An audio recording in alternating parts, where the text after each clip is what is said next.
desert blind, whispers of a twisted mind, found paradise in hell, stories only he could tell.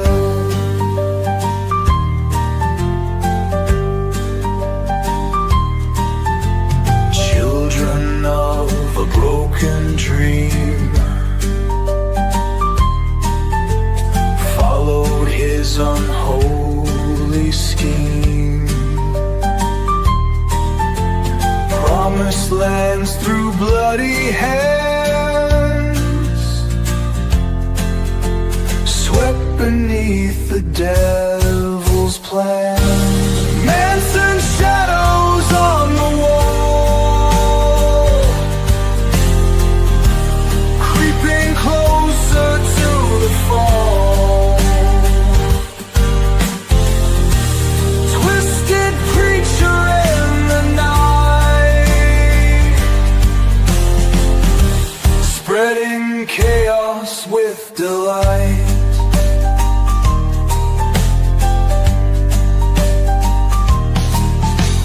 Desert nights and eerie chants, serpent's eyes in a devil's glance, heavens shattered by his word, preaching madness so absurd. Hope crushed in wicked fire, lost soul swayed by desire. In the dark they found their king, caught in webs his lies would bring.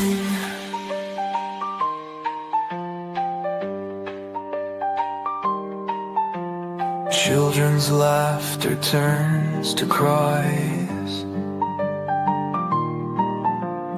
echoes of the night's disguise, promises of pain and chains, left them wandering insane.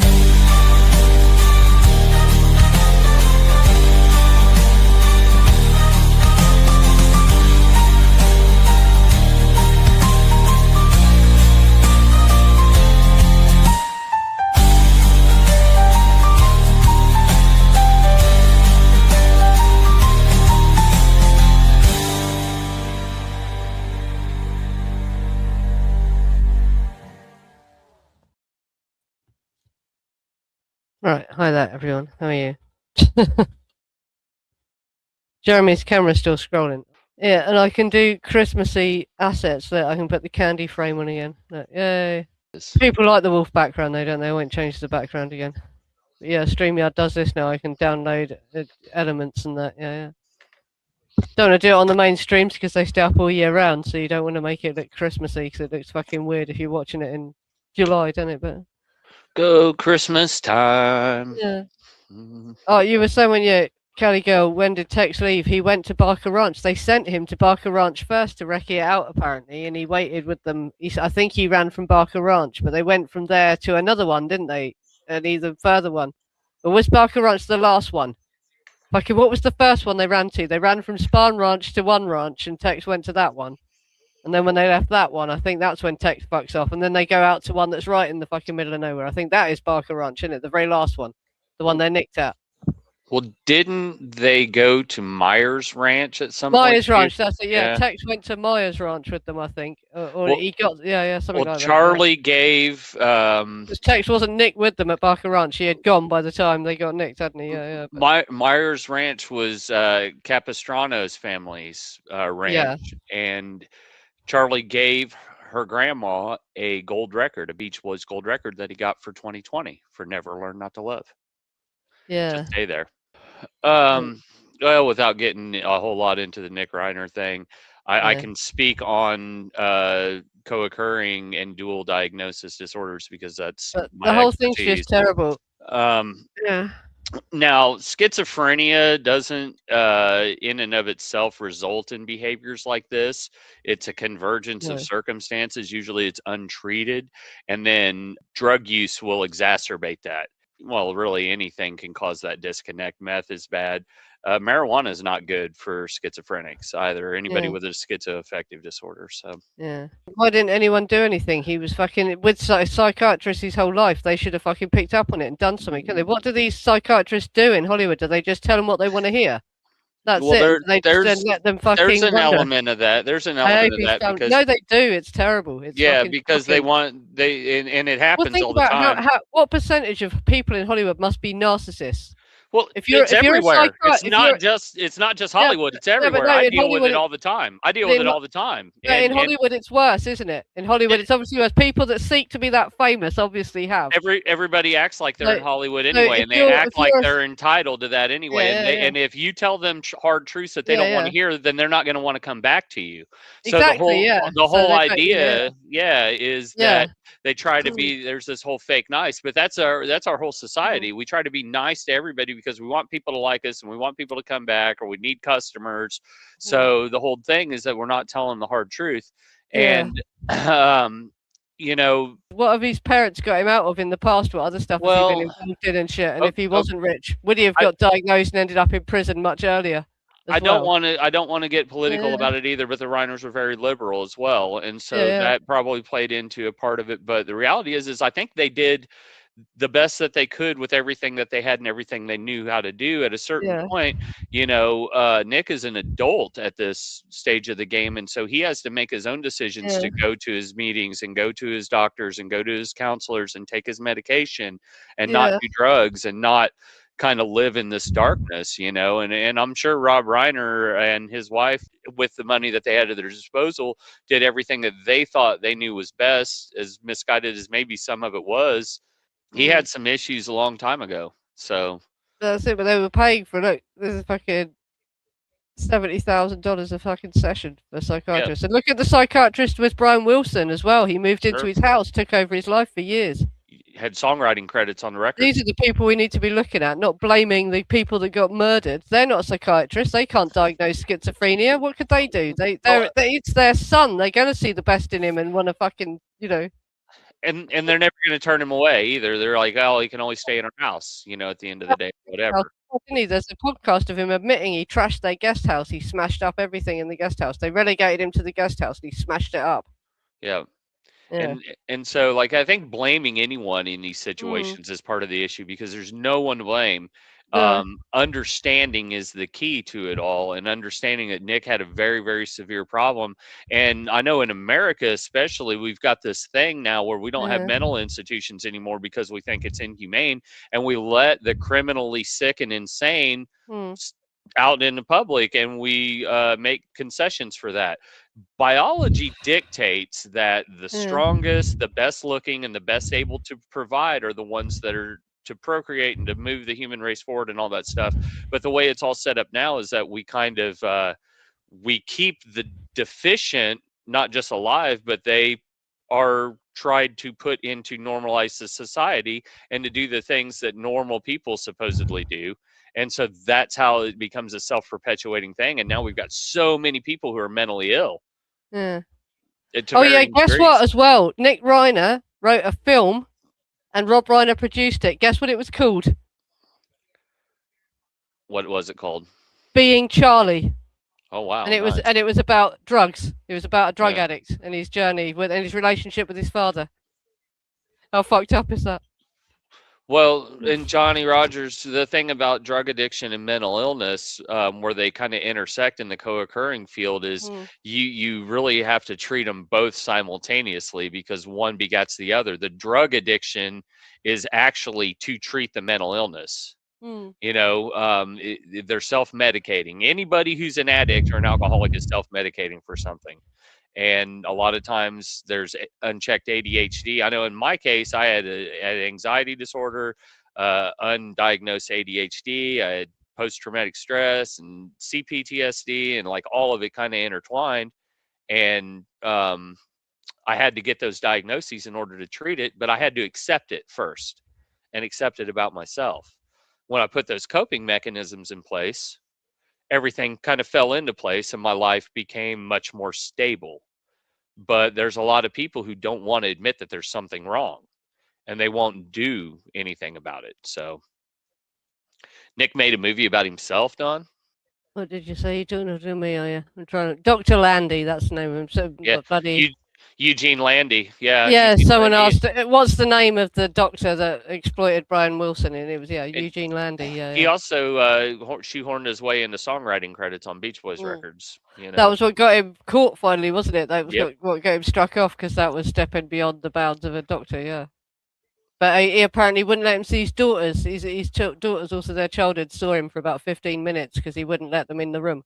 Rhonda, those would have been family sessions. Otherwise, it would have been kind of a violation of a conflict of interest to have his family come into one-on-one sessions with his therapist. Yeah. But again, if you lie to your therapist, you can only get so much out of it, and it doesn't matter how much you spend. You can go to the community center down the street and see a therapist there. You can have your dad pay $70,000 a session, but you're only going to get out of it the work that you put into it.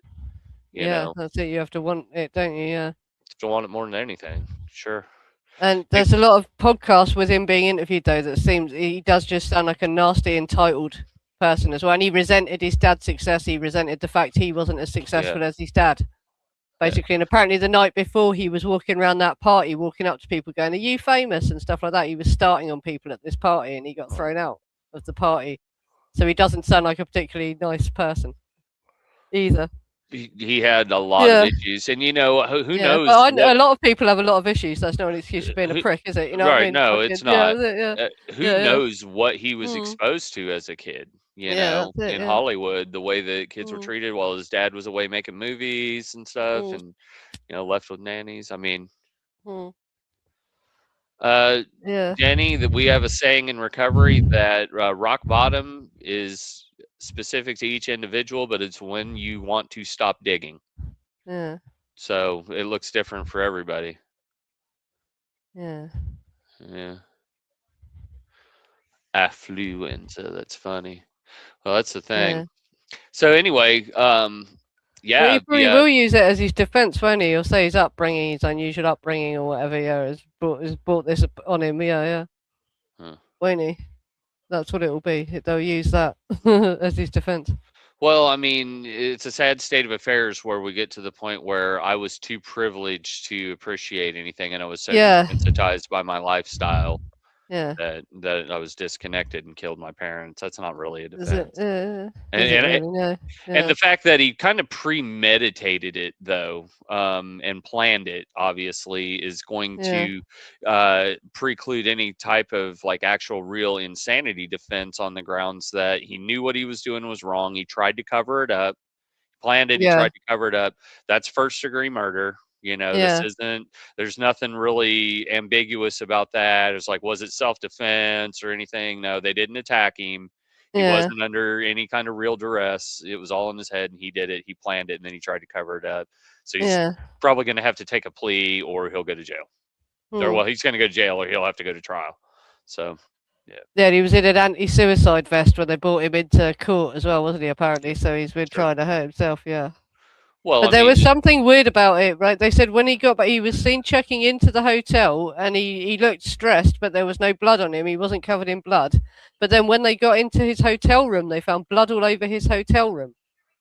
So what happened there? What's that? Was that maybe an attempt? Did he try and kill himself in the hotel room? Is that his blood in the hotel room? Maybe. And these Hollywood was he people, so stressed by what he'd done, and he realised what he'd done and tried to kill himself? Was he already trying to kill himself? But they arrested him out in the street, didn't they? There's footage of him being. The Hollywood people are into. They have some weird sexual proclivities too, and so it's possible he was into cutting himself in blood and stuff like that. It's a thing.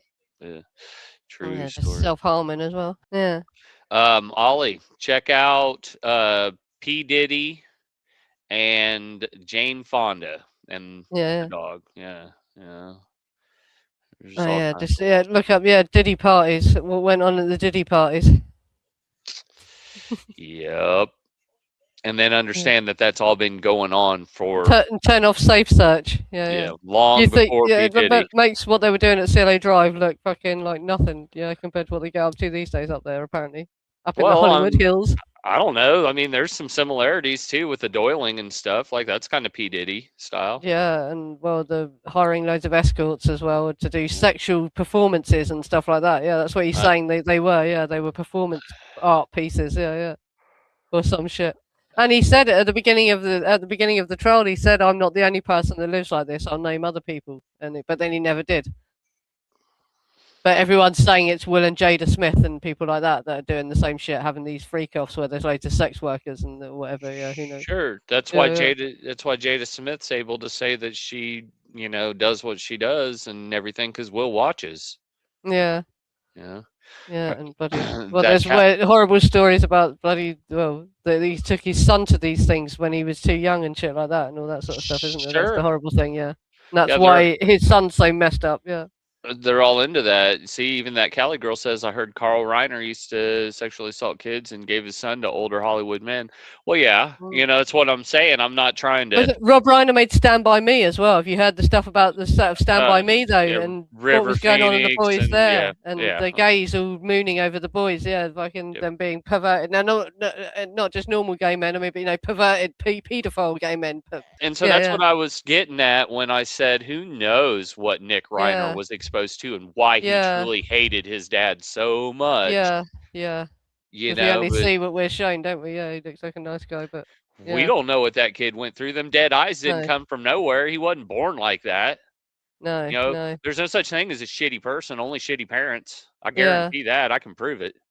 So well, there's more influence to your life than your parents as well, isn't there? That's the other thing. You can't just blame your parents. It could be a teacher at school that fucked you up. The way a teacher said something to you or made you feel about yourself that fucks you up, not your parents. You know what I mean? It could be anything. Yeah. It's usually a convergence of circumstances. It's never just one incident that pushes someone over the edge into the descent of mental illness.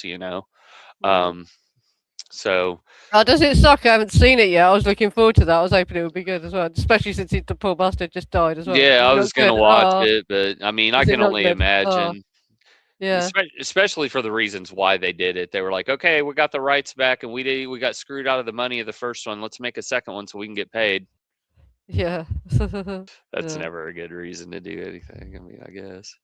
Yeah, that's kind of their job is to fuck you up because it gets you ready for the real world if you're paying attention. Because nobody's gonna really be there for you at the end. Like you have to do it for yourself. That's a poem. Did you have Robert Bloch? Did they show you Robert Bloch in America? The poet. He wrote a poem called "They Fuck You Up." Your mum and dad. I like it already. Yeah.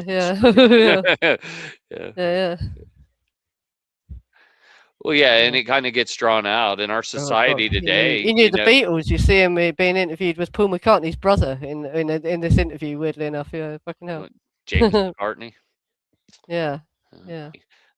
Terry Waits. The California law says that you can't profit from your murders, though. So I think if you're the heir of who you kill, you cannot get that inheritance. Yeah. Same as you can't like sell a book detailing your crimes and get the money. Like your victims get the money from that. So yeah. Well, we don't know, do we, about Rob Reiner? As soon as I heard he did Stand By Me, that raised alarm bells because there's a lot of stuff about Stand By Me and he worked the actors with in that. Weinstein and all that. Well, everyone fucking worked with Weinstein. That's the scary thing when you see the photos of everyone with him and people thanking him. Yep. At award shows, they put together clips of him. Everyone thanks Harvey Weinstein because he was on so many films, and you see his name come up in all those for the decades he was in Hollywood. Him or his brother are on the fucking credits of practically fucking everything, aren't they? It's disturbing.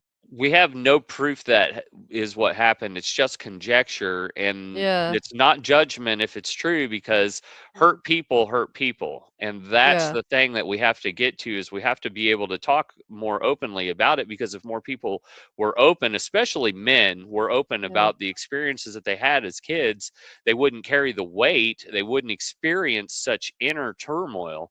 And they'd be able to get rid of the resentments and like process all their unprocessed shit. And then it wouldn't happen in addiction and domestic violence and child abuse and sexual abuse and all these other things that go on as a result of it. I was self-destructive as a result. I was going to do drugs until I died, drink alcohol until I died. And working the steps and getting to the core of a lot of resentments had so much to do with it, because I saw that just because people had hurt me, they weren't in any more control over their behavior than I was when I was a walking, talking trauma response and living in my trauma. And that I deserved grace, and that so did they. And that I prayed for them to get healing the way that I'd found healing, and that I'd hoped that they would be able to help right some of their wrongs and make some amends in some way to other people, because they didn't need to make amends to me anymore. I already forgave them. And that forgiveness for me helped heal me. Because it's like, I've heard it, said resentment's like carrying around a bag of rocks. Doesn't do you any good. You can wish and hope for somebody to be like, well, they should get that, and they should, well, man, they were hurt when they were a kid. They're not capable of controlling their behavior. It's like that's where the whole blaming people and judgment part doesn't really do any good, and be like, well, you should go to jail forever, or you should kill all sexual offenders, or, there needs to be pray for healing, that people need to heal and deal with their resentments. And if we can make that and people more need to be normalized. punished, don't they, by the law? If someone comes forward and says I was abused, something has to fucking happen about it. That's what's going on in the UK right now. People are getting angry that people aren't getting the sentences that they fucking deserve. Sure. When they're found looking at child porn, they're not even getting prison sentences over here. They're not even getting sentenced to prison for it, And in the US, the grooming gang situation is fucking terrible, because for years they wouldn't even talk about it. So the far right have now seized on it, and they're the only people that will platform the victims of this big grooming scandal. And no one wanted to talk about it, and now it's just got fucking ridiculous, because there is up and down the country. There's been gangs of men grooming young girls and so many of the big Hollywood entertainers funnel tens of millions of dollars into the Democratic National Party. And so that's a big part of their money. So they don't want to go after them, because that's like slitting their own throat. Also, what we've got going on in the US is kind of the people who make the laws are also kind of pedo-y. Okay, drug laws. They've set society up. This is what this grooming gang stuff is, right? They've set up girls to be bloody abused, so that there's loads of broken people around that are easy to target and abuse. And they've set up the whole of society. So, and like Epstein, you can see Ghislaine Maxwell was going around picking up trailer trash girls. I don't refer to them as that, but that's the only way to, that's what she said. That's it. She was going around picking up girls, and young girls that weren't upper class. They think you're not fucking like them. They think they're better than us. You know what I mean? So while we're on that topic, the Grateful Dead have set up society to be like it, and they're making the fucking laws. They're getting away with it, and it's fucking all falling down for the minute. They're not getting away with it anymore. The Grateful Dead and the jam band scene, one of the biggest sex trafficking scenes in the world, because again, you've got all these kids who show up and like, hey, what's your name? I'm Sunshine, blah, blah, blah. And they take all these drugs, and they're vulnerable, and they go on tour and they disappear.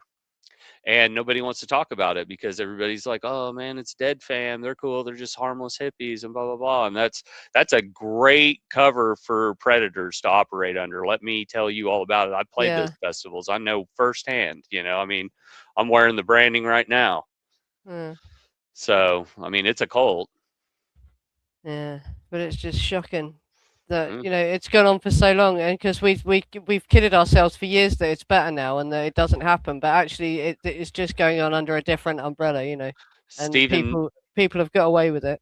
Steven says MK Ultra. Steven says MK Ultra. Steven, what you know about the Grateful Dead and sex trafficking in MK Ultra, right? Talk about that a little bit. I guarantee he knows something about that. That's the whole thing, and that's where. Okay, so I put those Substack articles up because Nancy's like, you're right on Substack. So I put the first 3 parts up. Oh yeah, Jeremy's got a Substack as well. Yeah, you've got. Do you share it on your YouTube channel? You got to promote it. You see. I didn't know that I could, but I will. Yeah, share the link. You've got an about section. You can add the link and make sure you've got your publications set up, so you got the grid if it's available to you. And all that my link's in. The link's in there. Yeah. Yeah. But the next part, the 4th part. So I've got the first where I start to tie John Lennon in with Manson and Roman Polanski and Rosemary's Baby and all that. So the next part, this was all written before Chaos, before the Manson file, before, like, this is all 13, 15 years old now. Yeah. So I went into this whole MK Ultra thing and the FBI and the CIA and all that, and I need to redo all that. It's not right. It's too much leaning into the MK Ultra part as Manson without looking at text. Yeah. There's a redirect going on. And especially with all the streams that you've done and the ones that we've done here recently, that I've been able to really dig in to what's been going on, the more convinced I am that, Tex was the MK Ultra subject. Yeah, well, there's so much weirdness about him that people don't look at. Yeah, that he was right near Lookout Mountain. Him and David Neal lived right near Lookout Mountain. Someone showed up and gave them seeds, these rosewood seeds, and it's like one of them got a control thing, and one of them, Tex got the actual drug, and he had a bad trip even back then. It's like people were messing. And who's this Charles Winans guy? I don't think Paul Krasner was right when he said he programmed Tex. He's responsible for the murders, but he definitely looks like some kind of drug dealer, doesn't he? There's the vending machine repairman who Tex mentions in his book. No one knows who that is, but that's another mob connection or something, isn't it? Yeah. So the thing about the FBI and the CIA, when they have people working as handlers, oftentimes they don't know. Oftentimes they don't know that they're handlers. So I think it was Reeve Whitson, who was employed by Paramount, who was really the entertainment arm of the military industrial complex, right? Yeah. Okay, so it could have been Reeve Whitson who was the handler. Yeah, but he didn't know the Manson family though, did he? He's connected to Tate and Polanski a lot. He was in with Tate and Polanski in the CLA crowd, but did he know the Manson family? He probably knew Tex. He knew Tex if he knew Tate LaBianca. If he knew Tate and LaBianca in the CLO crowd, he knew Tex. Tex was that CLO drive a lot more than they let on. He was there with Terry Melcher and Dean Morehouse in '68. He was there for parties. He was bringing drugs up there. Yeah. Reeve Whitson knew Tex Watson, and I think that's where I knew it was going to go down, and I could have prevented it, and that's my biggest regret. Yeah. Johnny Rogers, Hinman murder and CeeLo were mutually exclusive. Money was the motive. So was LaBianca. I think it was maybe Charlie had a contract. Well, it's all just bloody. We'll never know the real bloody motives for why they did it, but it's obviously Hinman is connected, and they didn't want us to talk about Hinman. They tried Bobby separately. They didn't want it connected, which adds weight in my mind to the fact that there's some truth in Save a Brother that their real motive was trying to free Bobby when they did the other crime. So that's why they didn't want them to be connected in court. That's why all the writing on the blood. Is there? All the writing on the walls in blood was done after the murders. And look at the shit they were coming out was at the penalty phase. Leslie trying to say she was at Gary Hinman's house and she saw Susan do it and all that. They obviously were trying to exonerate Bobby and Manson at the time, weren't they? Sure.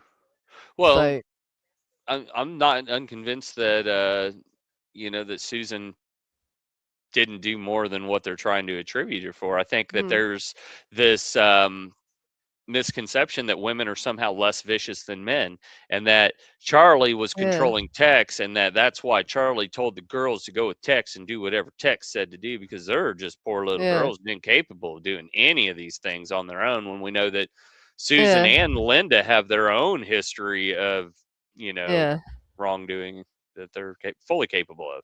Yeah.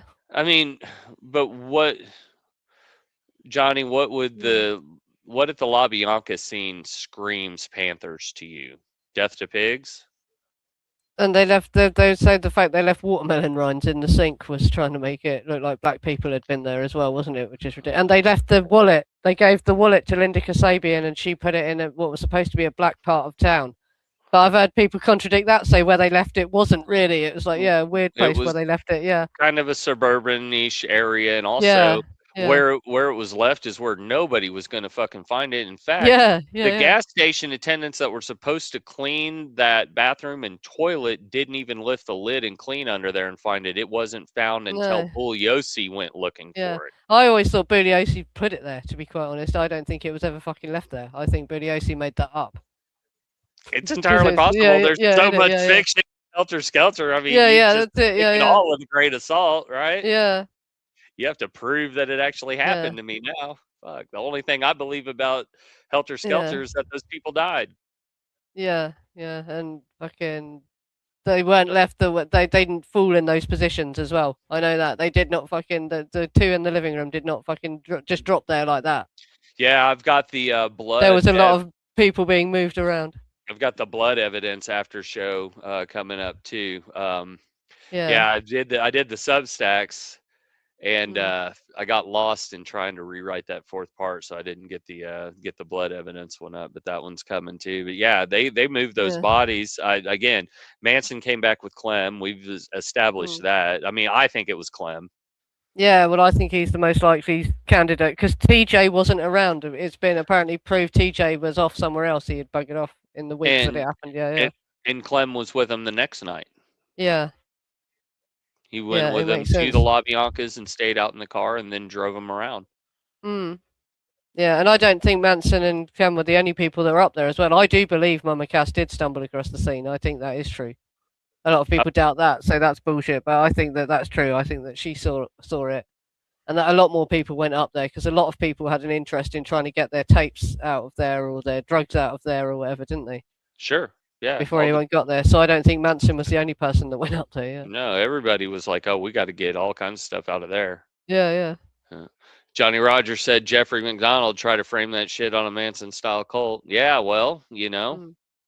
he did try to, and he got away with it for like 10 years. Yeah. I think it wasn't it like 79 that he went to prison? Oh, I've run out of tea now as well. Should have made another cup of tea when I had a break, shouldn't I? I need to drink myself. Yeah. Well, I can Super. just put myself on mute for a minute, and you can carry on talking to the chat while I go make myself a cup of tea. That You're good. saves me ending the stream, doesn't it? Yeah, cool. Yeah. How do I do that? What do I do? It should just be like a little microphone on the Yeah, bottom left. I can Click that. remove my camera. Can I remove? Randy Quaid went to my uni. He's a case. I don't know if he's wrong, Terry. I mean, kind of an oddball, but here in America, government's pretty bad at trying to overstep their bounds. I mean, they tried to force a vaccine on people that is now killing them, and I'm sure shit glad I didn't take it. I don't know anybody that didn't get it that is upset that they didn't get the vaccine. So, and my backwoods playmate, yeah, Johnny, yeah. No, and I'm not trying to scare anybody that did, but too many people I know dropped clean dead. Yeah. Steven, Harold Reeve, is that who you're talking about? Yeah. The Superman curse, right? Yeah, it was a scandemic. Johnny, vaccines aren't even for babies, really, outside of what the vitamin K or whatever. We didn't even give our daughter any vaccine, and she's like big, huge, strong, tall, healthy.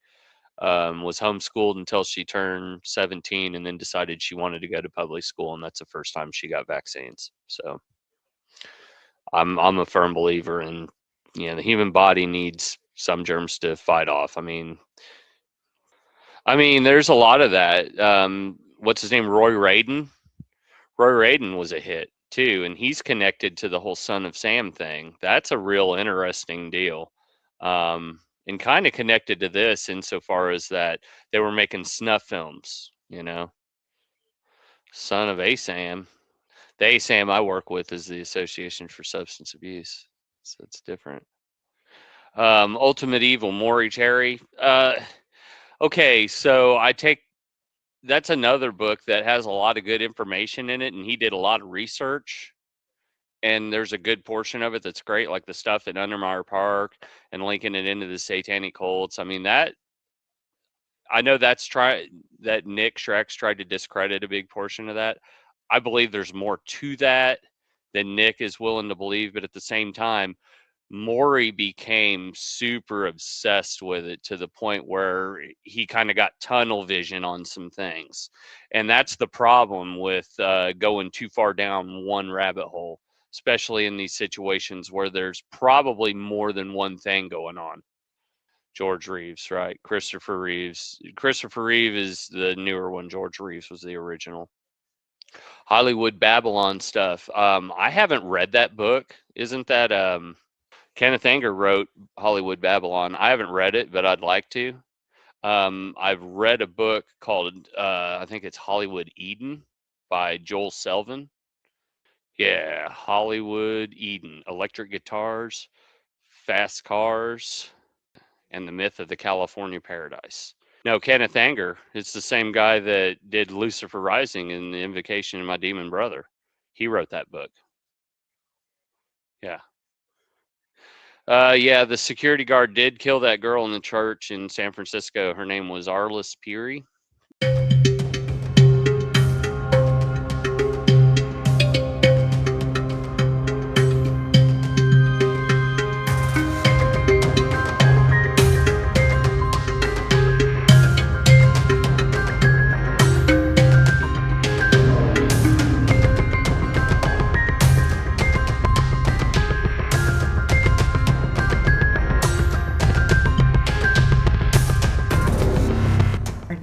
Detectives first arrived at the scene. We were there to serve a search warrant, and we knocked on the suspect's door.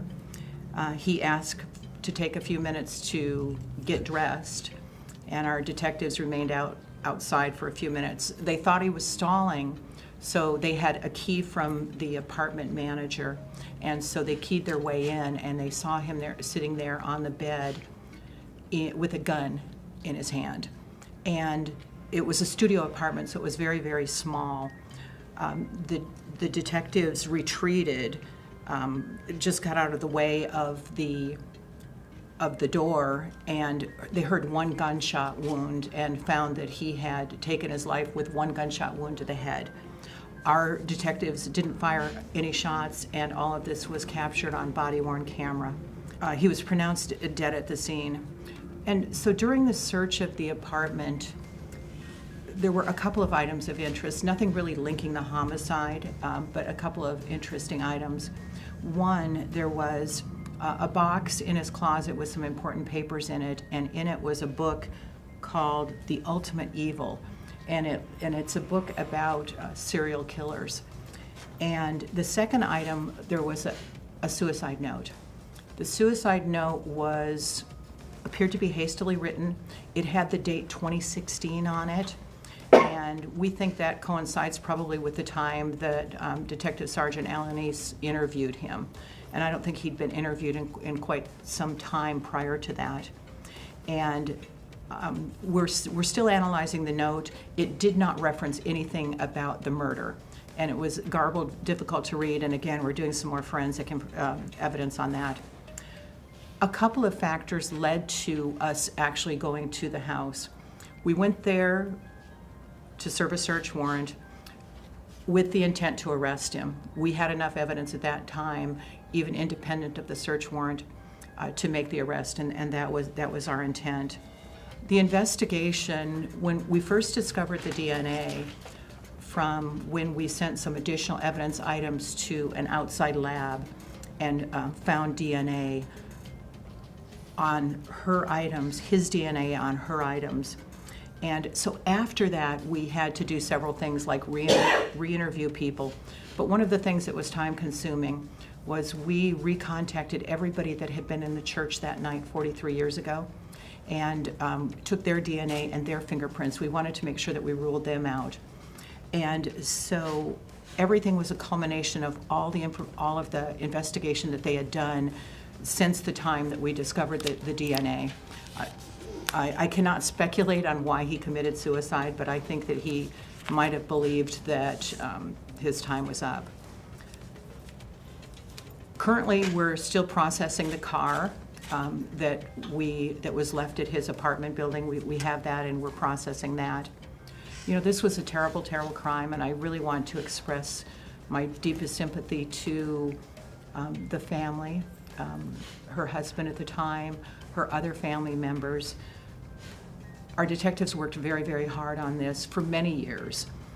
Technology is such now that we are able to make arrests and clear cases based on what we have, not only just the existence of DNA, but also the technology in finding DNA on surfaces. So we look at this as closure, and we believe that we had solid evidence to arrest and even convict Stephen Crockford for the murder of Arliss Perry.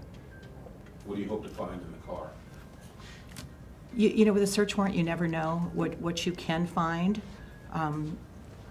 We were hoping to find something that would link him directly to the crime.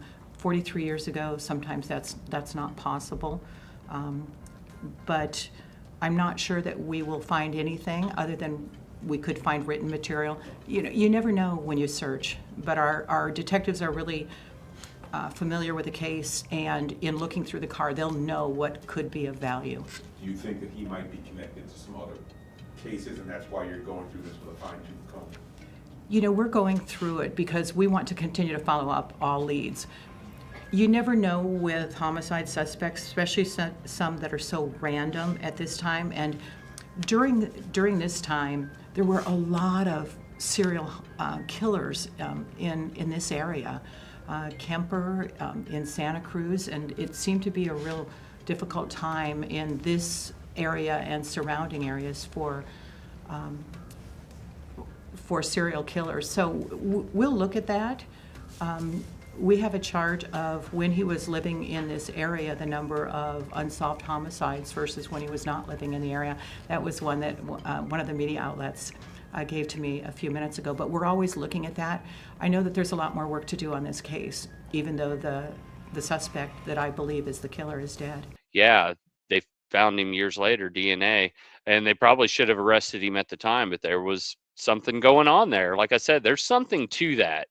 And what is it? Minot, North Dakota, I think is what it's called, the town up there. Too much to be circumstantial, right? Hollywood Babylon is largely considered a bunch of baloney. Haven't read it. Wouldn't know. There you go. Back, right. Johnny Rogers, if you have to ask your wife to order fries from McDonald's, should she be your wife? Nancy's back. We were talking about Kenneth Anger and Hollywood Babylon. Yeah. And, you know. Oh, he made a lot of it up, apparently, though. He just fucking embellished the truth. That's the worst thing about it, which is a shame. I haven't read it. I haven't read it.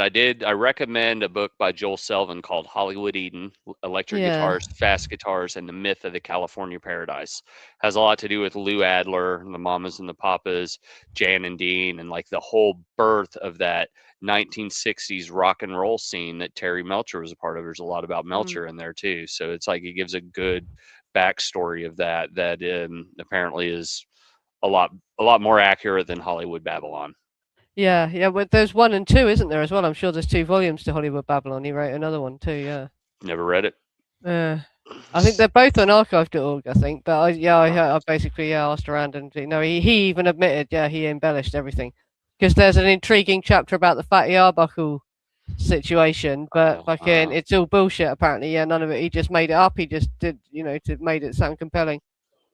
So it's like fiction, basically. You can't treat it as accurate. He didn't actually do any research or anything. Though, like Beauty, I still think Leno and Rosemary had even more to do with it. They probably did. Yeah. Annie, I mean, I don't know as much about Reiner, and I mean, it's more like the way it's all geared. And even though this is an after show and we can talk about whatever, I mean, it's more geared on obviously like crimes from the past, more in like that 60s California counterculture type of thing. Which is more my area of expertise. I've got some comments on Rob Reiner and his son too, but I mean, they're not even based in fact. I don't know anything about it. So it's all conjecture, And so I don't think anybody skipped your comments and didn't read over them. There's just a lot going on. Yeah, James Taylor was the first artist signed to Apple, and his producer was Jane Asher's brother, Peter Asher, Paul McCartney's kind of pseudo brother-in-law. And the first song he did was called Something in the Way, and it inspired George Harrison to write Something, which the first line was Something in the Way She Moves. And then years later, George Harrison was hanging out with John Bonham, and George Harrison told John Bonham, Yeah, Led Zeppelin's all right, but you guys don't write very good ballads. Don't write many ballads. And Jimmy Page says, aha. And he wrote the Rain song, which the first chords are the chords in something. So, goes full Yeah. circle. Robert Evans' book is great. Did he admit to murdering his wife? And that's the cool thing about me getting those Substacks up is that it'll kind of prepare us to get into the John Lennon thing next year. And I think the way that I tie it into Manson is, I think it's the beginning of a book. Like it's a new book, a different angle, where the thread is World War II, JFK, Manson, John Lennon, and even into Kurt Cobain. Like there's a conspiracy there. The whole COINTELPRO chaos. Courtney Love as well is a fucking prime candidate for something odd going on there, and where she's placed, who she's placed with. She's placed at MTV. Then she's placed with Kurt Cobain. No, before that, her dad she was, met a band, fucking what they fucking called Teardrop Explodes. She was with Teardrop Explodes in the 80s in England. She was in Faith She gave No them More. acid. She was the in Grateful Faith. Dead acid that she bought from her dad, so she bought it with her. Hank Harrison was her stepdad. Hank Harrison was her stepdad. Yeah. And he was with the Grateful Dead. She was in Faith No More in like 1983 before they hit it. She nearly played Nancy Spungen in the film of Sid and Nancy. She auditioned to play Nancy, but she didn't get to play Nancy. She plays her friend. Yeah, she plays someone else in it. Small bit part in it. Yep.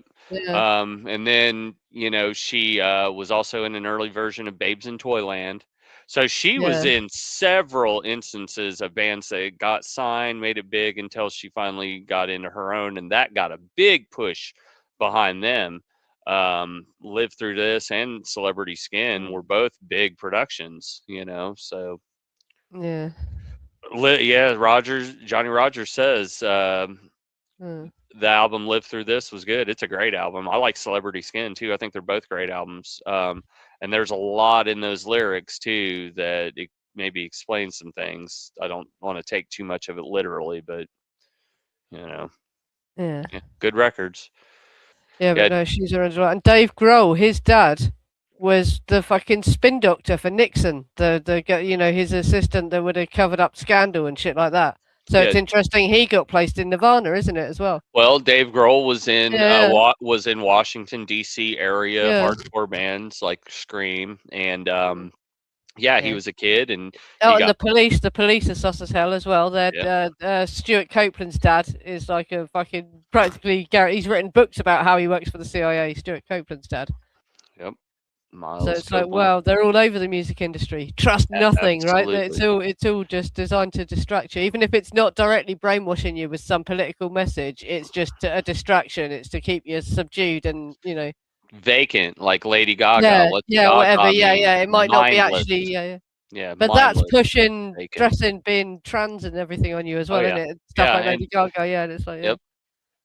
Not that I think there isn't a place for that. I think people should be represented in media, but it's got ridiculous now, hasn't it? Like everywhere you fucking look, it's like, Well, there comes a point where are we listening to this person because of the talent inherent in what's going on, or are do we just don't want to offend them? Yeah, because if they say because you hate me because I'm trans. Yeah. Well, I mean, I'm sure, and there are trans people who look at Chappell Roan, who comes from my home state here in Missouri, and a lot of drag artists, the fucking talented performers as well. They are really good. They're not all fucking crap, are they? Yeah, a lot of them they're really, not all really crap, good. but they look at it and they're like, oh, well, I identify with her because she's trans, so I'm going to listen to trans music because I'm trans.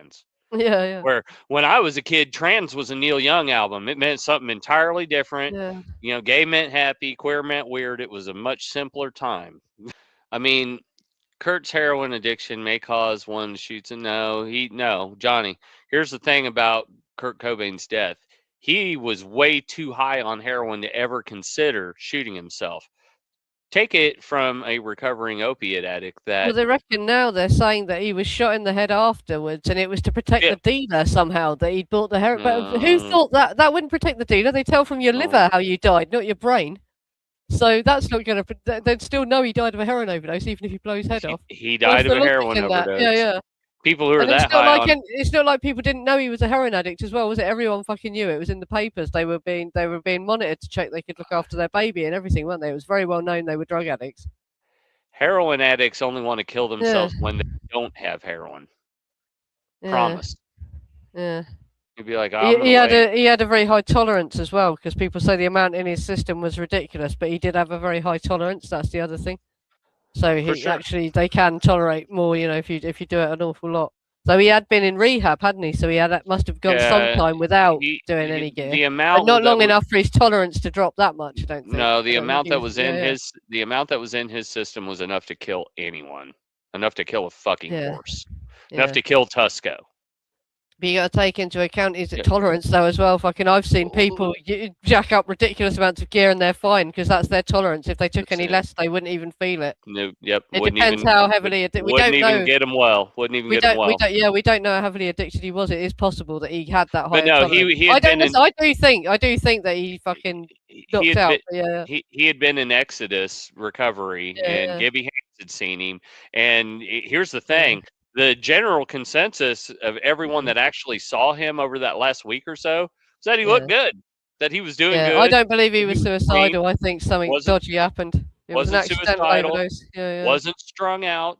He yeah, was getting clean. He was clear-headed. He was about to leave Nirvana, and he was yeah. definitely getting a divorce from Yeah, Courtney. And that's what he the was, note was about. He was writing a note to the fans because he was going to break up yep, Nirvana, and then she finished off yep, with, "Sorry, I'm going to kill yeah, myself." Yeah, something. Yeah, absolutely. And yeah, so that's the yeah, thing is, and Kurt's sitting there, and he's in Exodus, and he's like, "Shit, I think I'm gonna sit and duck in here. I feel yeah, paranoid." yeah, yeah. And so Gibby's like, "Man, every time I want to leave, I Mm, just go over that wall over there." yeah. Which in reality, you could leave the front door, but Kurt, I don't think, wanted to alert anyone. He wanted to get even a 20-minute head start without anybody knowing that he was gone, so that Mm, nobody would tell Courtney. So he just went and scaled the wall and jumped over the wall, and he was gone. And then he got yeah, on a plane and he sat next to Duff McKagan from Guns N' Roses on the way back to yeah. Seattle, because Duff was from Seattle. No, James Watson. Yeah, Courtney. Excuse me. Italy was a dry run. Rome was a dry run for what happened. It was Courtney and Callie who drugged Kurt in Rome. That was the first attempt at his life. Talking about, Mm, yeah, Gibby Haynes. Gibby Haynes is the man. I love the Butthole Surfers. They're fun. Paul Leary and Gibby Haynes, great man. But yeah, the whole Rome incident, it had too much of Courtney's fingerprints on it with the Rohypnol that were hers and the excessive amount.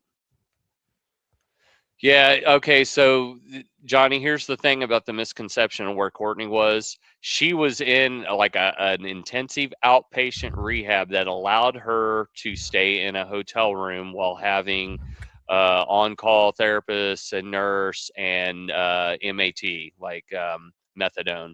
And she hired a private detective to try and find Kurt, didn't she? And that's the Tom guy who's Grant. ended up saying she did Yep. it, and is the one that's worked for years to try and say she fucking did it. Yeah, yeah, Tom Grant. Well, what she did was yeah, she yeah, would yeah. send him off on these like stupid busy work, dead end ass fucking jobs.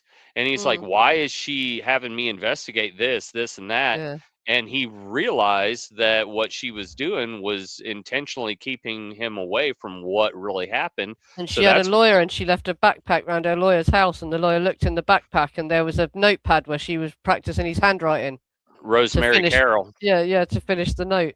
Yeah, Rosemary Carroll was the attorney. Yeah, absolutely. It was yeah, Kurt and Courtney's attorney. So, yeah, there was definitely something going on there. yeah. Though she also said said that she faked the suicide note just to give the fans something. She was just trying to give the fans something that it wasn't suspicious. But it's like, no, fuck off, Courtney. Suspicious as fuck. You faking a Yep. suicide note when you were meant to be nowhere fucking near him. Why would you do that? Don says outpatient rehab is an oxymoron, Shirley. It is if you're Courtney Love, Yeah, because I guarantee she was doing more than her allocated medication assisted treatment while she was yeah, there. and you can have drug dealers come to your fucking hotel room if you're rich enough in somewhere like where she was. You can't you? Mm. So, yeah. Yep. Yeah, a lot of these rehabs are just fucking. They don't get the people clean. They just put them through a load of spa treatments and detox them a bit and give them a Well, load of fruit juice. Yeah, here's the thing. Again, I yeah, mean, it just depends on how bad you want it. yeah, Like they can give you the tools, but if you're going to go to the, effort of trying to sneak drugs into rehab and stay mm, high, then you're probably not going to stay abstinent on the outside. yeah. Yeah, that's it. But there's a lot of people in Hollywood that it's not in their interest for these women to get straight and sober, because if they did, they're going to start talking about all the things that have been fucking done to them, you know. All of them. That's why Yeah. that's why everybody in Hollywood is on drugs and alcohol, is And because they get them involved in stuff as well. That's what none of these women can speak out, because they've been involved in parties where there's underage boys, and they've done, you know, they've all been fucking dragged into it. This is the they're horrible thing all about on it. video. They're all on They are video. all They're as bad as all each other, but everyone, doing yeah. it for each other, and they're Oh, all have you doing it seen the 'cause- video of Demi Moore? I saw an edited version where I didn't see the worst bit, but it's horrible. It's definitely Demi Moore, and it's filmed on a janky camera, not a high quality camera. And there's a boy who looks to be about 9 or 10, and he's wearing glasses to make him look a bit older, and he's doing some homework or something. And Demi Moore comes up and starts talking to him and sits down at the table with him.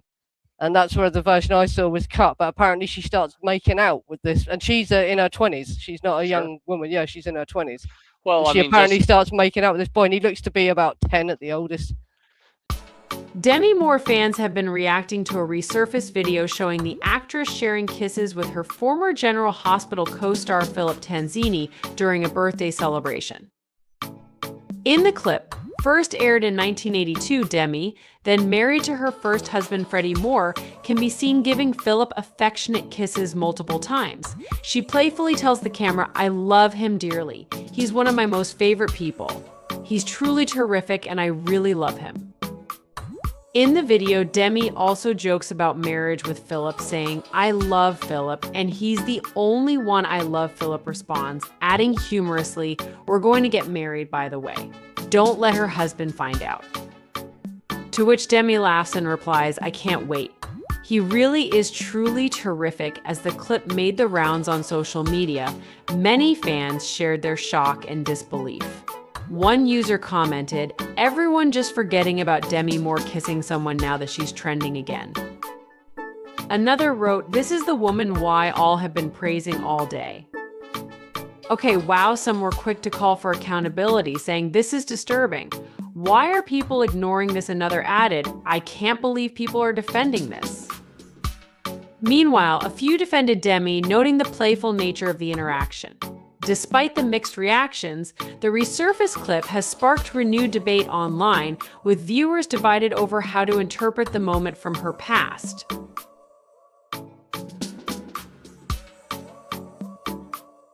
It's fucking, and it looks sinister as fuck. The way she sits and starts talking to him just looks dead creepy. And then it's cut, the version I've seen, but this is the tape of Demi Moore that got leaked apparently. So just the fact that she married Ashton Kutcher. Yeah, you know, yeah. Just When he just was is, like, yeah. yeah, and he's so much younger than her, and like Yeah. you know, And he got her to start drinking again as well. She hadn't drunk for years, but he said he didn't want a wife that couldn't have a drink, so she started drinking at parties and got into alcohol again. and I mean that Yeah. screams lack of boundaries and control issues and all that stuff. And that's the thing. Again, Totally, yeah. in Hollywood and just in anywhere, like in a lot of business and a lot of practices, it's so much more acceptable to do drugs and drink because it makes you so much more malleable. You're able to be controlled, and it makes you more vulnerable. No, the video, the age Demi Moore was in this video looks like about the late 80s. So before she married Ashton Kutcher, she wasn't that old in it. But yes, before she was, but she was in her 40s when she married Ashton Kutcher, I think, wasn't she? Yeah, we're talking St. Elmo's Fire, Demi Moore. Yeah, that sort of maybe slightly older than that. Yeah, that sort of age. Yeah, so it was a long time. Yeah, yeah, it looked like maybe something she did for fucking coke money or something. Yeah, something weird like that. Yeah. Well, they were all rapists. You know, Ashton Kutcher and Danny Masterson were best friends, and I know from what I hear. Scientology, it doesn't look good for Scientology anymore, does it? Because part of their religion is making you confess all your darkest secrets. So how many child molesters and rapists do they know about, and they haven't shopped them to the police? I think if you're in Scientology, you're probably a child molester or rapist. That's it. Yeah, you're pretty encouraged to, aren't you? Or at least just the way they bring up their children is abusive, isn't it? Just the way they're kept, and that is fucking abuse in itself, whether you touch them sexually or not. It's just like fucking wrong, isn't it? The way they. It's like the did Grimstons in the Process, Church of Final Judgment, and the Children of God, and all that shit. You know, that's what they do. Yeah. L. Ron Hubbard was Sigmund Freud. Yeah, he was a cokehead who wrote a book. Science fiction writer, wasn't he? I can't believe people fall for it. Yeah, it's like it's like I'm following the religion that George Lucas set up, you know, or some shit. Fuck, man. Robert Heinlein. Yeah. which Robert Heinlein was from Slater, Missouri. Excuse me. No, Steve McQueen was from Slater, Missouri. Robert Heinlein was from Butler, Missouri. And Gene Clark of the Byrds was from Tipton, Missouri. And all of them are pretty proximate to this location out here where I live. So I've been to Robert Heinlein's birthplace. I've been to Gene Clark's grave in Tipton. And I've Yeah. been to Steve McQueen's house in Slater. So, yeah, just as a little That'd be aside. interesting. Did you take pictures of that? That'd be interesting to see the house. I didn't. I should go back. My cousin lives in Butler, so I could go Apocalypse back. Now was on last night. Anyone in England? Did you watch Apocalypse Now last night? Nice. Anyone? I did see. I've missed parts of it because I was walking home. I left my friend's house. She didn't want to watch it. It's about 3 hours long, isn't it? It's a bit much if you don't like war films. Fucking it. So I went home. So I missed part of it. But yeah. Well, James Watson, I'm sure that part of the fear with Masterson getting arrested was what was he going to say about everybody else? Yeah. Well, Kutcher's shitting himself, isn't he? And hasn't she left him? Hasn't Mila left him in that now? Yeah, that's dodgy as hell because he groomed her. He was with her when she was underage on that 70s show. Yeah, she was 14. Yeah, but then what has she got herself into since then as well? It's oh fucking hell! It's like Hollywood's a very, very bad place. Like this is what it does. This is how they get them. You see, they make them do something as well, so you can't talk about what was done to you because you've also been involved in whatever. It's horrible. What up, Pauly D? Yeah. Well, and Oprah Winfrey, everyone. There's loads of them. There's fucking so many like crazy rumors about, isn't it? Yeah. Well, and Ellen DeGeneres, she's moved to England. Her home just got flooded. The house she bought has just got flooded as well. She bought a fucking farm somewhere. Yeah. She's your problem now. Yeah, that's it. Courtney Love's come here as well. Yeah, she's been there for a while though. She moved to England like 20 years ago. No, it's more recent than that she's fucking properly emigrated here, I think. Yeah. I thought, okay, so she's had a house there for a while, but yeah. Yeah, they all have a fucking house in London, don't they? Yeah. That Cali girl, a lot of the pedo people went to Europe in the wake of Donald Trump's election. They claim fear of persecution, but what it really is fear of prosecution for diddling kids and rape and stuff like that. So that was the other thing as well. What happened with that thing? Because I thought Courtney Love was going to go to prison for plotting to murder some dude. Because apparently, right, Bean, Kurt Cobain's daughter, was with a guy, and she gave him the guitar from Nirvana Unplugged. From Unplugged, yeah. Yeah, and they split up, and Bean was happy for him to keep it, but Courtney Love wanted it back, so she had fucking arranged people to go around and kill him to take the guitar back. So this is one of the... And she got caught, and she's just... Nothing's happened. She's just... Well, this is part of the problem in the U.S. is that women are held... It thinks I'm doing that when I hold up a cigarette. women are held to a different level of accountability here, and especially if they're on drugs or unstable or on alcohol, as Courtney clearly is, you know. Yeah. Like she took a plea, she pled out and was put on probation. She's like, I'll go to rehab. I promise, my bad. I was scared. I'm a girl. Yeah.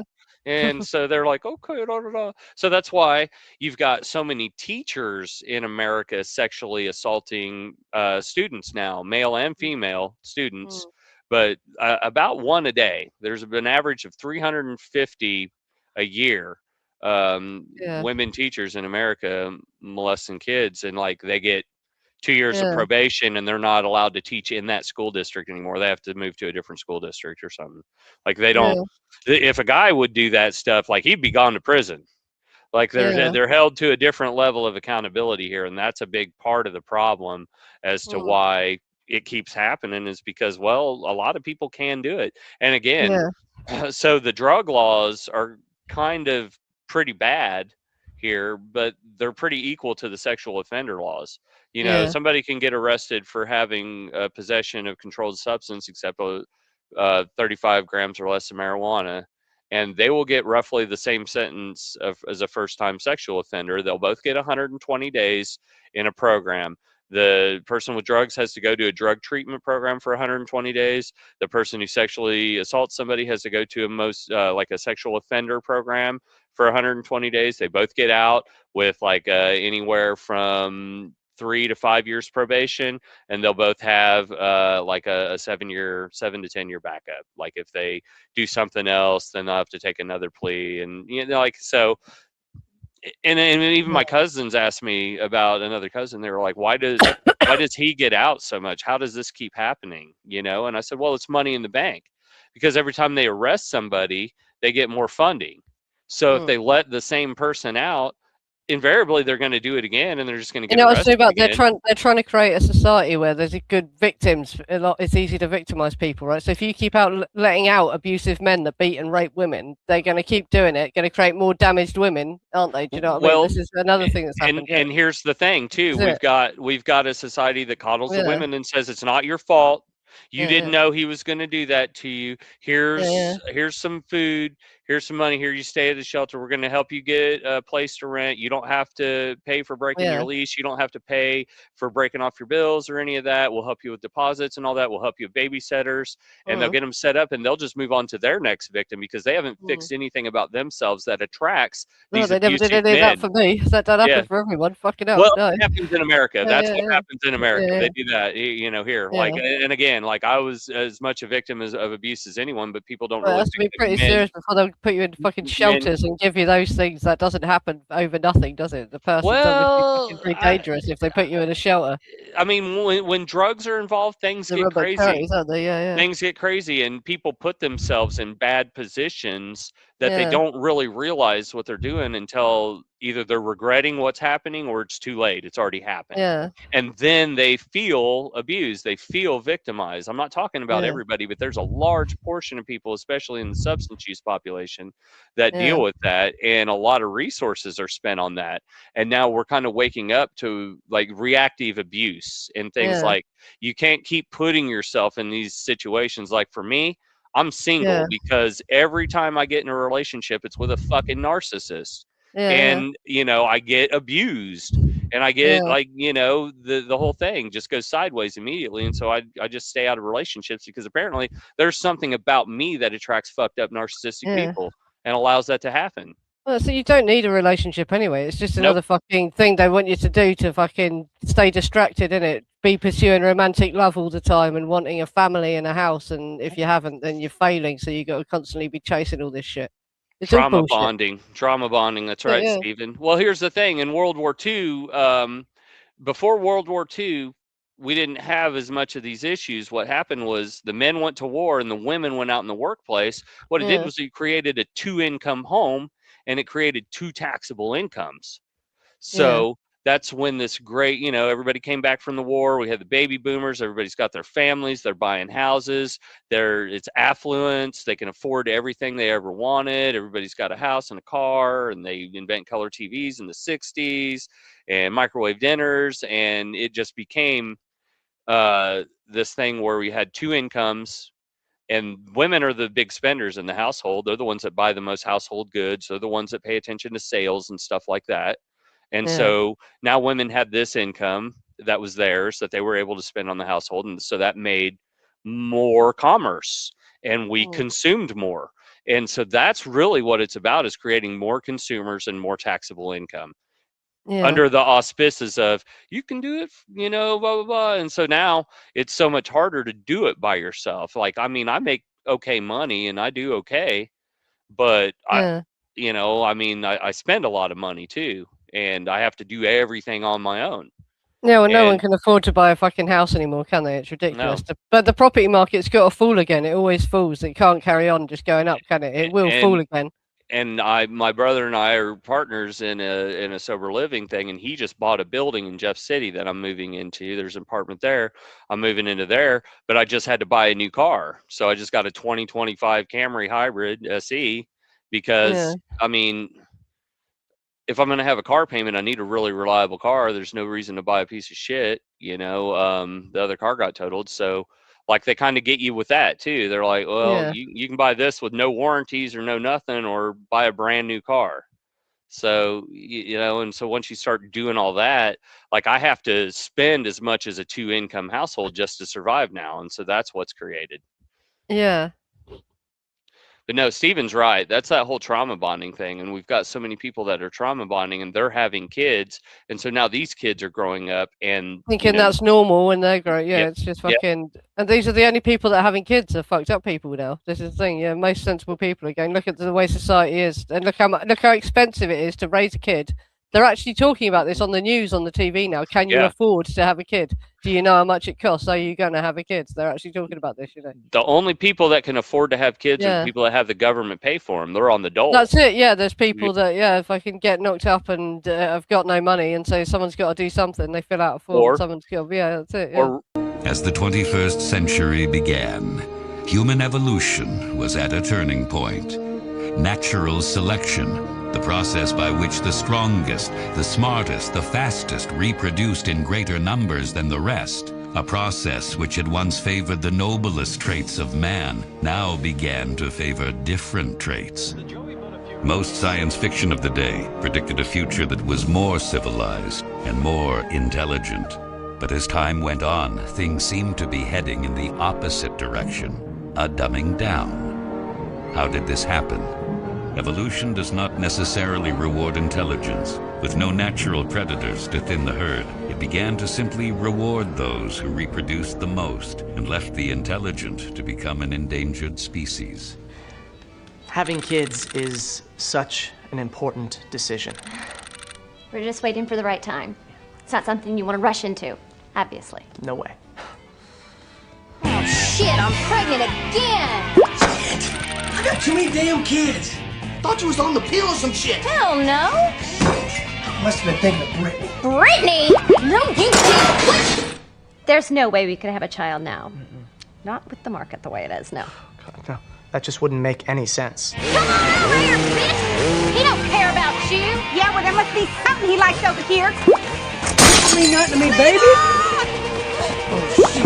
It wasn't me! It wasn't me! Well, we finally decided to have children, and I'm not pointing fingers, but it's not going well. And this is helping. So. I'm just saying that before I have in vitro, maybe you should be willing to... It's always me, right? Well, it's not my sperm count. Yeah! I'm gonna fuck all of y'all! That's my boy! Cleavon is lucky to be alive. He attempted to jump a jet ski from a lake into a swimming pool and impaled his crotch on an iron gate. But thanks to recent advances in stem cell research and the fine work of Doctors Krinsky and Altschuler, Cleavon should regain full reproductive function. Get your hands off my junk! Unfortunately, Trevor passed away from a heart attack while masturbating to produce sperm for artificial insemination. But I have some eggs frozen, so just as soon as the right guy comes along, you know. And so it went for generations, although few, if any, seemed to notice. Yeah, that's it. Yeah. Or Rob Reiner and his wife. But that's terrifying, isn't it? What are the implications for the future of the human race, right? That all the sensible people who can't afford it aren't going to have kids, and a load of idiots who can't afford it are going to have kids anyway, and they're going to drag them up on... And you can't force awareness on people. No, because it's all like, you know, politically correct. You're prejudiced against the working class or whatever. Well, fucking, I'm working class, so I can see it. I'm not prejudiced against them. You know, it's like I'm just seeing what I'm, you know, looking at what I'm seeing around me. Yeah, Steven says there is an MK Ultra breeding program. Yeah, it's called it's called SNAP benefits. It's called WIC over here in America. Bring up as many traumatized people as possible who have bringing really up as many impoverished upbringings. Yeah. And let the government in your life and, you know, sign everything over to them. And the way it's set up, at least until recently, now that Donald Trump's they're going to track every aspect of your life. If you claim benefits now as well, you're going to have to hand over all your ID and everything. And well, the way it was before, they already do here. If you were receiving benefits, you had to do all that, and you couldn't make but X amount of dollars, because if you got a job, you lost all your benefits. So no, if you got benefits, nobody got a job. Yeah. And that was the problem, was that, you know, it was more beneficial for people. Well, there's less jobs now as well, isn't there? Loads of jobs have become obsolete now because they don't need them anymore, because AI can do it, you know, there's always more efficiently. There's always going to be a need for skilled mechanics, skilled HVAC, plumbing, roofing, you know, contract, finishing. Until they invent robots that can do that. They're not. A machine that can fucking they're assembled in a factory, and then a robot sticks it together. That'll be the next thing for houses. The jobs that have been taken over by automation are the simpleton jobs or the minimum wage jobs, because when it jumped up to where you had to pay Well, 15 not to really. 7. There's They still had, people working in fast food restaurants, and I'm still a cleaner. yeah, I'm still cleaning. Why are there still people cleaning? You know, because I'll still pay somebody top dollar to come and clean yeah, my house for me if they're going to do it yeah. right. But it's Okay. jobs like as well, researchers and like low level like clerks and stuff like that. People low level Well, entry jobs are now he- obsolete here in because they can get America, AI to do it. So like the kids that have got degrees can't get any experience because the jobs they would have done are no longer needed. so here in AI, or excuse me, here in the Yeah, US, they have like skeleton crews for these fast food restaurants and yeah, kiosks and apps. So most people either order on the app or they come in and order on the kiosk, and their shit's already yeah, waiting for them when they come in there. You don't have people at the counter. You don't have, all you got are like two people in the yeah, back running the drive-through, and then somebody cooking, a fry person, and somebody up front, and that's it. Like they yeah, they don't have the full crews anymore. So, like a lot of those jobs have been replaced. And so what it's going to take is you're going to have to be skilled at something. If you yeah, don't clean well, you're not going to have your job very fucking long.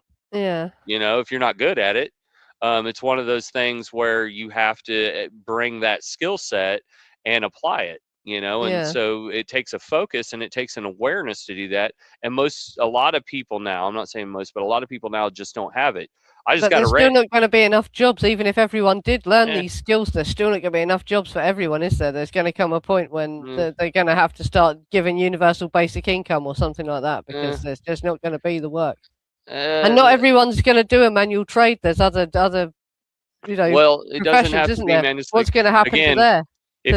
if somebody wanted to get into my line of work, we're hiring people all the time, every day. I know in my personal division, there's 3 positions open right now. We can't get anybody to show up to work. Yeah, So, I mean, like for real.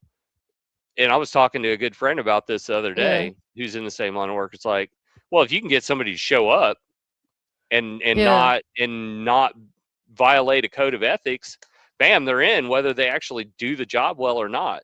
You just need yeah. somebody in the position.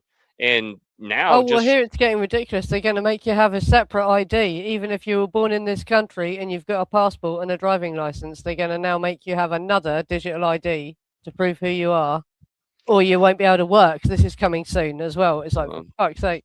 you want to come over here Yeah. anytime, man, if they'll sponsor you. Man, I hear it's getting bad over in the UK as far as all that and infringing on people's Well, I've rights. heard as well. I don't know if it's true, but apparently they're going to start fucking screening people's social media. And so if you've said anything that's anti-Trump or Israel, or critical of Israel or anything like that, you won't be allowed into America.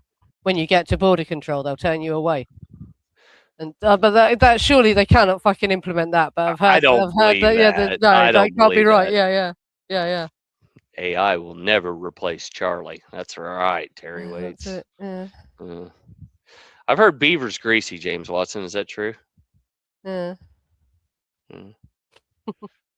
No, I mean, I think that the more people that go to work, the more we'll have a productive society that will lend to less waste and less like blatant Yeah. consumerism, I would hope. And that would be the way out, is more education, more training, more understanding, because the only reason that a lot of people can't do a lot of things is because they've never been taught. Yeah. And the price of education now is so Yeah, and the expensive. mainstream education they give you doesn't prepare you for work as well, does it? Really, it gives you It like a lot doesn't. of useless knowledge. Really, they'd be better off teaching people a trade, wouldn't they? Well, I don't even know what's getting taught in our schools over here right Yeah, now, that's especially it. They just public teach you schools. to sit and listen and do what you're told, innit? Basically, yeah. Yeah, they've it's Yeah. different now than what it was when I was in school. The teachers and the American teachers, they're talking about how it's so ridiculous now. The kids, you can't get their attention. They've got such short attention spans. Well, You feel like you're just filling the gap before they can get online again, because now they do take their phones off them while they're in class. Yep. At the school I clean at, they put them in this pouch that blocks the signal, and they have to unlock it at the end of the day, so they can't use their phones while they're in school. But the teachers were saying it's just like the kids. It's like that you're just filling the gap before they're next online, and unless you've got it on a big screen with flashing lights, they don't pay attention to you. They just don't correct. pay any fucking attention. You can't teach them because they won't pay attention to you. They don't It's care. not even that. It's not even that they're defiant and rude. They just fucking will not pay no attention to you. There's nothing you can do. Like, it's like, oh my God. They're Yeah, yeah, addicted to the screen, and their yeah. parents don't. Every classroom now's got a big fucking TV in it instead of a blackboard. You Sure. know, there used to be a board where the teacher wrote on the wall. Now there's a big fucking TV. They have to show them a computer screen or they won't fucking look. You know. James Watson says Britain, the country Yeah. that single-handedly held off the Nazis, Yeah, yeah. now will arrest you for saying words that hurt your Yeah, feelings. That's accurate, bro. yeah. Hey, in America, you got a lot of people that don't like Donald Trump because he says mean things and words that hurt their feelings. They don't like that. They think he's Yeah. mean. Yeah. Yeah. But that but- is all part of freedom of speech. It's not. It's not the fact he says it. That's the problem. It's the fact. Does he really mean it? Is that what he feels? It's disturbing that a bloke who feels like that is the fucking president. Yeah. Is the thing. Yeah. He says a lot of what he says Yeah. designed specifically to piss off a certain segment of the Yeah, I population. think that's what a lot of And- what he's saying. He just knows it will piss people off. I don't Yep. think he really even feels it. He just, That's- you can see it on his face as he's saying it. He's laughing to himself. He's like, oh, this will Yep. piss him off. Yeah, yeah. But there are so many Yeah, yeah. people that are waiting to be offended that want to hate so much and want Yeah, an yeah. outlet for it that gives them all that they need. And so it causes Yeah. this great divide. And that's why I don't agree with what he says. Now, I agree with Yeah. his policy and how he's Yeah. doing things, but I do not agree with the things that he says and why he pisses people off. I think some Yeah. of it's funny.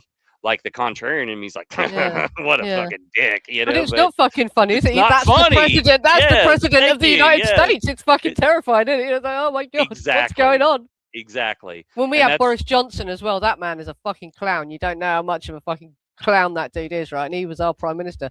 Donald Trump and Boris Johnson were at the same time leaders of the free world, weren't they? Fucking Right. hell. Steven says he could not study with a gun on him. Yeah, yeah. You know, I understand. You couldn't make me study something that I didn't want to learn about. If I wasn't interested in it, I wasn't going to. Math was always so hard for me because I didn't give a shit about numbers. Yeah. There's no story there to me. But I was great at history, you know, because there was a story there. There was something to remember. And well, all those dates were numbers, but I cared, so I learned it, you know, and that's what it's really all about. You know, I graduated 2 years ago today. And the kids that I went to college with who were fresh out of high school asked me how it was that I did what I did and why I was so good. And I just looked at them like, because I do my homework. I pay attention. I Yeah. read that. They don't know how to read things and retain it. Yeah, In well, fact, this is this is the other scary thing. 'Cause AI now, right? If you've never Mhm. learned anything, you can just get AI to write the lesson for you, write your thing for you, and you never learn anything. For people like us who've got had an education, it can help you refine what you've already written or whatever, can't it? yeah. But Oh, yeah. these kids are never going to have to fucking ever write anything. They're just going to be able to get AI to do everything for them, aren't they? Well, So no, I apparently mean, they are checking their assignments against it. They can detect Yep. if they're doing that, so they're not going to let them absolutely. get away with that. But We have an AI checker. I was a teacher's assistant my yeah. last semester, so absolutely yeah. we check stuff against AI. And there were people Yeah. that tried to get away with it. A lot of them in tests, even. Yeah. It was bad. Like they thought that you wouldn't know. Yeah, I Yeah, love that song. You know, yeah, it's a problem with, again, unprocessed trauma. The parents at home don't hold these kids to that level of accountability, and you've got so many single mothers now who don't yeah, hold people to don't hold their kids to a level of accountability, and all they're doing is trying to hold on. They go to work, they've got to yeah. get somebody to watch the kids, and it's so chaotic. And And kids, everything kids say now, they're encouraged to think for themselves and that. But to the point where there is a point when children are still children, and you have Yeah. to some extent tell them.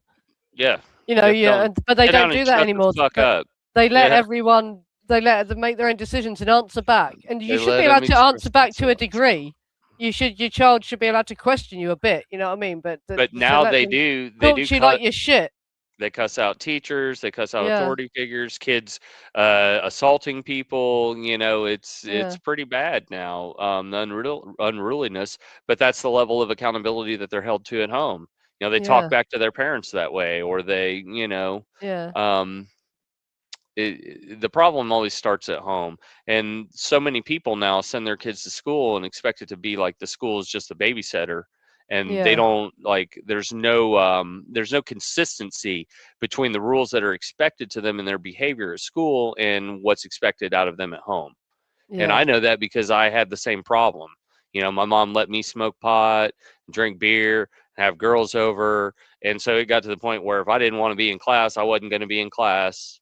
Yeah. And so I didn't go to class very much. And if I did, I was under the influence when I was there. My teachers, God bless them, didn't care because I was a talented enough student that as long as I was in my seat, they were going to let it This is fly. the crazy thing as well. Do you remember the Acid King murders? I was going to cover it on the channel years ago, and I never got around to it. But looking into that situation, that Ricky Casso at his school, they all used to sit behind the bleachers and smoke weed, and their school knew about it. Sure. They didn't do anything about it, and this Ricky Casso was supplying drugs to all his friends. And I'm like, well, who was supplying him? An adult must have been supplying him, but no one ever went after whoever was supplying him. You know what I mean? Not necessarily. I wasn't getting anything directly from anyone affiliated with the school. He's got but now talk about Ricky Casso. Yeah, if he was only 17, someone in their 20s has got to be involved in the supply chain or whatever. Sure, hasn't it? Yeah. sure. Somebody a little older. And they focused on the fact he was apparently a Satanist. They didn't care about the fact he was actually over a drug debt. It was because the lad he killed he'd passed out and he had PCP in his pocket,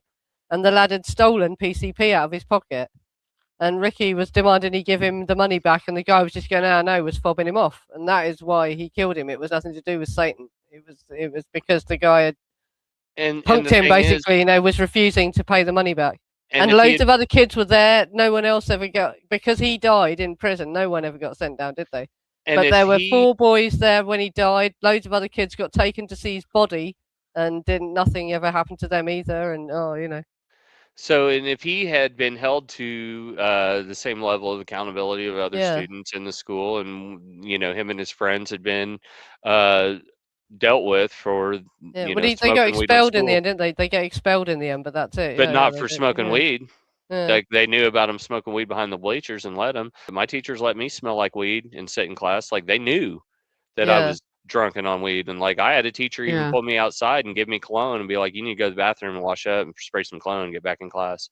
Like not only did they want me in class, like obviously they can keep an eye on you if you're in class liability wise, but also there's funding involved, and schools get money for each student that's in class, and that's why you have to have that admin. That's why they take roll for every class. There's money involved. It's all about that money.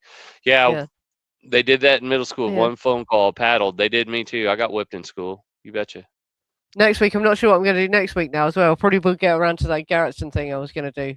Update and to show you, because you can demonstrate how far away the guest house is. And there's also the view from the walkway between the guest house and the parking area. So you can see what if someone was walking down that walkway, what they would have seen. They would have seen Abigail and Bukowski getting murdered. So could Stephen Parent have actually been walking down that walkway and they saw him and they chased him to his car? And then, he was last. Yeah, he was last. He was leaving and saw it. Yep, for sure. Okay, into that, Him and Garrison got done having sex. Yeah. Or he was getting his instructions for what time to turn up tomorrow or whatever. Yeah, finding out. They told us they're going to be around. Yeah. There's a lot to unpack there too. Yeah, for sure. Yeah, but anyway, thanks for coming, everyone. And this will probably go up on your channel, won't it, later? Yeah, I've got the blood after party, the blood episode after party coming up, but there's going to be some coming up in quick succession. And I probably won't get to part 4 of that Substack until next year, but Yeah, and like I said, we've got to get together and talk, because we can just join the studio and talk to each other in here. That's probably the easiest way to do it if you don't like Facebook that much. And we'll talk about the Jimi Hendrix thing and plan it, and I'll make slides and all that sort of shit. So I want to get that out of the way. Sounds great. Yeah, because that's something I looked at.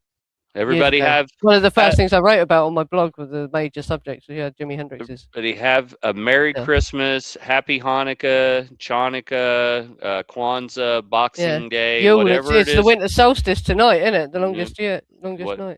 Whatever it is that you want to celebrate, stay warm. Happy Yule, everyone. Enjoy your family and football and food and all them things. Yeah, have a good Christmas. I think this is the last show before Christmas, isn't it? Yeah. So yeah. Yep. Yeah. Good night, everyone. Thanks for coming. Helter